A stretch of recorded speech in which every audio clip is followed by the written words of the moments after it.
Anyway, like any set of ideas, Islam is like a religion. As any set of ideas, it deserves to be scrutinized. Well, I have scrutinized it, and I have found it wanting. I have found it lacking. Everywhere there is Islam, you will find women oppressed. Everywhere there is Islam, you will find...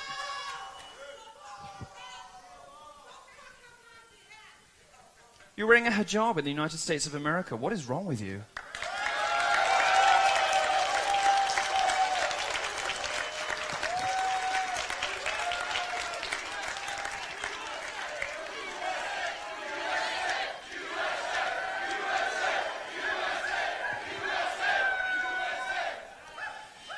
You see, they want to shout you down by saying, oh, what about me? I'm not so oppressed. Well, let's move on from women. If you don't care about female genital mutilation, don't care about forced marriages, don't care about acid thrown in the faces of your Islamic sisters, if you don't care about any of those things, fine.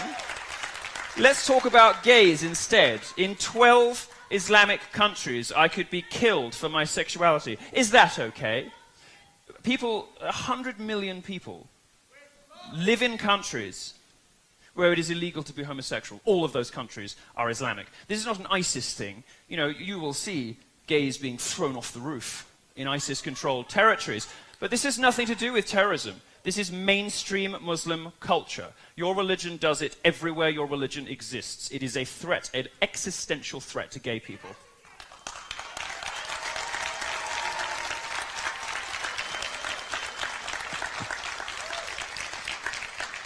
Everywhere in the world there is Islam, you will find women oppressed, homosexuals murdered, you will find gang rape. Now, there's a unique phenomenon that doesn't really exist outside of Islamic cultures, of familial gang rape, where fathers, brothers, and cousins go out raping people together. It happened in Rotherham in the UK.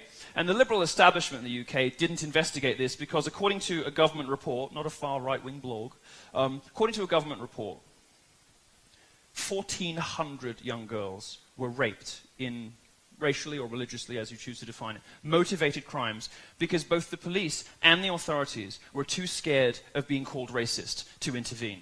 And this pattern repeats itself everywhere there is mass Muslim immigration. My suggestion to you, America, is that you don't need it here. Learn your lesson from 9/11. Learn your lesson from Orlando.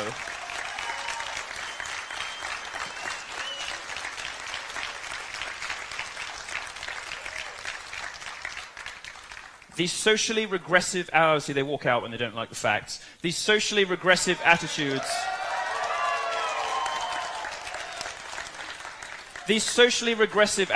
of Muslims in the West are horrifying. Absolutely horrifying. The surveys show that 52% of British Muslims think that my sex life should be made illegal. 39% of them.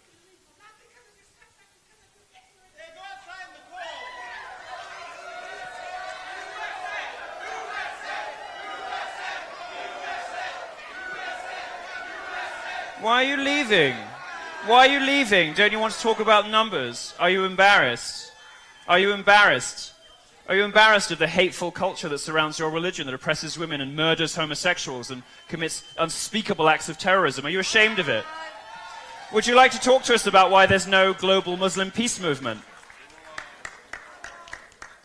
Because I hear lots of very upset people at my talks complaining about statistics they can't refute.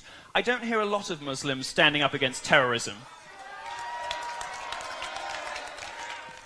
Or whether it is some of the Islamic hate crime hoaxes we've been seeing more recently. And these happen with alarming frequency. In fact, my research team has struggled to find a supposed hate crime against Muslims on an American college campus that did not turn out to be fake. I'll tell you about some of them. One student at the University of Louisiana admitted her attack was completely fabricated. She made the whole thing up because Trump supporters attacking a Muslim woman is simply believable to liberals fed a steady diet of hate by fake news. This is a rare instance of the lying media actually admitting that one of its cherished hate crimes was a hoax. Normally they just move on quickly and never mention it again.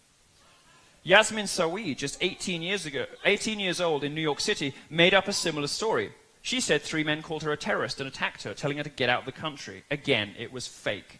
But you won't read the corrections, you only read the outrage. And here's a brand new one that can't be blamed on Trump supporters because it took place in Austria. A 14-year-old girl claimed she was attacked and that evil white men tried to rip off her hijab on a train. The police revealed it to be a complete fabrication as well.